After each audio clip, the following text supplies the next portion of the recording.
हमारे साथ खास मेहमान जुड़ चुके हैं। सबसे पहले आपसे उनका तारुफ करवा दूं। हमारे साथ यहाँ पर जुड़े हुए हैं, राजनीतिक विश्लेषज्ञ हैं डॉक्टर DK गिरी सर। आपका जुड़ने के लिए बहुत बहुत स्वागत है। इसके अलावा मीनू जैन जी, वरिष्ठ पत्रकार हमारे साथ जुड़ी हुई हैं। मैम आपका भी स्वागत। इसके अलावा वरिष्ठ पत्रकार हमारे साथ मौजूद है अजय शुक्ला जी, आपका भी स्वागत है। तो चर्चा में शुरू करूं उससे पहले मैं DK जी के पास जाना चाहूंगी और सबसे पहले सर आपसे यही जानना चाहूंगी कि इतनी बड़ी चूक यहाँ पर हो जाती है, जिस की दुहाई यहाँ पर सब कोई दे रहा था, जिस बात का बिगुल यहाँ पर प्रशासन बजा रहा था कि हमारी देखरेख में यहाँ पर सारा आयोजन हो रहा है, फिर इसको कैसे नजरअंदाज कर दीजिएगा। मीनू जी, भले ही ये गलती से हो गया हो, जानकारी ना हुई हो, लेकिन इस बात को हम नजरअंदाज नहीं कर सकते कि ये अंदर के ही किसी व्यक्ति ने किया होगा। मैं एटलीस्ट इतना तो मानूं कि ट्रस्ट के अंदर जो लोग होंगे, जो मंदिर के अंदर लोग होंगे, उनको इस बात की जानकारी होगी। बल्कि आधा हिंदुस्तान जानता है कि प्राण प्रतिष्ठापन से पहले मूर्ति की शक्ल, उनकी आंखें, नेत्र नहीं खोलते हैं। थोड़ी बहुत जानकारी मैं भी रखती हूँ और मैं एक आस्तिक के रूप से आपसे पूछती हूँ, क्या ऐसा होना सही है? और ऐसा नहीं है सही तो प्रशासन की मैं इसको कितनी बड़ी गलती मानूं?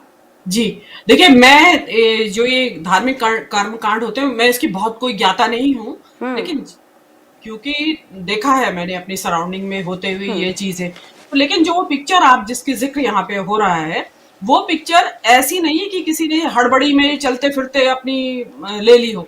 वो बाकायदा लाइट का एंगल वगैरह और उसका जो कितनी डिस्टेंस से ली जाना चाहिए, लॉन्ग शॉट, क्लोज अप वगैरह, वो पूरी तैयारी के साथ ली गई पिक्चर है। मेरा तो मानना ऐसा है कि क्योंकि सेंसेशन क्रिएट करने की इस रेजिम को आदत है, तो इसलिए ये कि पहले देखिए, अब रामलला की मूर्ति को निहारिए, इसी की तारीफ करिए, क्योंकि रोज एक नई चीज होनी चाहिए ताकि चर्चा में बनी रहे ये चीजें। तो इसमें अब ये तो आपने बात बताई कि भाई मूर्ति को पहले क्यों आपने उद्घाटित होगी, मूर्ति ये गलत है, नहीं होना चाहिए।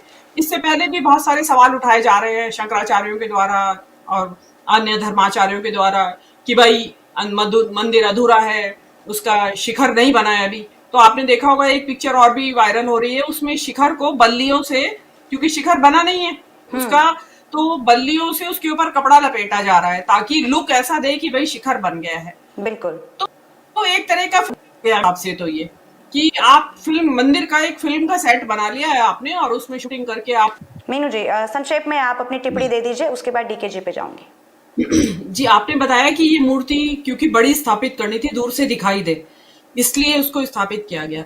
देखिए, जो इस तरह की जो मूर्तियां होती हैं, इनको मैं जो अपने धर्म के हिसाब से इसकी इंटरप्रिटेशन करती हूँ, क्योंकि हिंदू धर्म और जैन धर्म में मंदिर और मूर्तियों को लेके लगभग समान है नियम। तो उसमें ऐसा नहीं होता है कि जो मूल प्रतिमा होती है उसको मंदिर के निर्माण के साथ साथ उसे भी बदल दिया जाए, कि मंदिर नया बन रहा है तो प्रतिमा भी बदल दी जाए। मैं इसका एक छोटा सा उदाहरण जल्दी से दे देती हूँ। जैन धर्म में एक बरेली के पास एक क्षेत्र नाम की क्षेत्र माना जाता है, अतिशय क्षेत्र माना जाता है। वहां पे बताया जाता है कि आला होता है जैसे दीवार में, उसमें एक प्रतिमा वहां पे पता नहीं कब चिरकाल से वो स्थापित थी। तो वहां पे भीड़ बहुत आती थी, अतिशय में चमत्कारी प्रतिमा होने की वजह से माना जाता था ऐसा। तो उसमें भीड़ बहुत आती थी, मैनेजमेंट कमेटी उसको संभाल नहीं पाती थी। तो ये निर्णय लिया गया कि भाई इस प्रतिमा को इस छोटे से आले और इस कंजेस्टेड जगह से उठा के एक नया मंदिर, बड़ा मंदिर बनाया जाए, जिसमें सारी भीड़ भी अकोमोडेट हो जाए और प्रतिमा भी दर्शन भी सब कर सके। तो उसमें मंदिर बनाया गया, बहुत विशाल मंदिर बनाया गया, प्रतिमा भी वहां से उठा के नए मंदिर में स्थापित की गई। उसी तरह प्रतिष्ठा हुई, पंच कल्याणक बोलते हैं उसका, वो सॉरी, उसकी प्रतिष्ठा, वेदी प्रतिष्ठा हुई। क्या आप समझेंगे, जानेंगे उसकी ऊंचाई क्या थी प्रतिमा की? वो आज भी स्थापित है।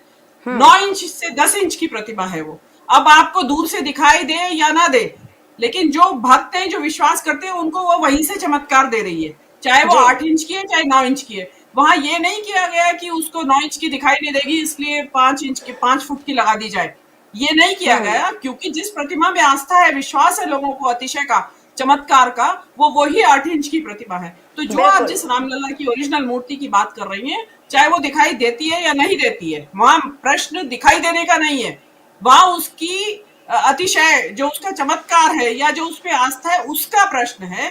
तो मूर्ति वही रहनी चाहिए थी मेरे। मीनू जी, 30 सेकंड में आप अपना क्लोजिंग कमेंट दीजिए, उसके बाद इस पूरे डिबेट को समापन की तरफ ले जाऊंगी। जी हाँ, देखिए बहुत अच्छी बात है, राम मंदिर बना है और प्रतिष्ठा हो रही है, उसकी बहुत अच्छी बात है। जो भी जिसका जैसे भी हुआ, मैं उसमें नहीं चाहती कि बैकग्राउंड क्या है, कि किस तरीके से ये राम मंदिर अस्तित्व में आया है, नया मंदिर, वो एक अलग ही मुद्दा है। लेकिन इसका जिस तरीके से राजनीतिकरण और इसको भगवाकरण किया जा रहा है, मतलब आप ये देखिए कि उसमें सुप्रीम कोर्ट के जिन 5 जजेस ने ये जजमेंट दिया था, उनको भी निमंत्रण दिया गया है। मतलब आपने दुनिया भर में ये लेबल कर दिया है, ये निमंत्रण भेज के उनको, कि भाई ये जज भी जो है ये भगवा माइंडसेट के जज हैं, इसलिए इन्होंने हमारे पक्ष में दिया था। आपने जाने अनजाने में इस देश की जुडिशरी पे एक बहुत बड़ा धब्बा लगा दिया है उनको नहीं भेज के। आप नेताओं की तो बात जाने दीजिए कि राहुल गांधी कहाँ जाते हैं और मोदी कहाँ जाते हैं, कौन से मंदिर जाते हैं या नहीं जाते। जजेस को एटलीस्ट, मतलब इस देश की न्यायपालिका को बिल्कुल इससे, उनकी व्यक्तिगत आस्था हो सकती है जजेस की, लेकिन ये निमंत्रण उनको नहीं दिया जाना चाहिए था।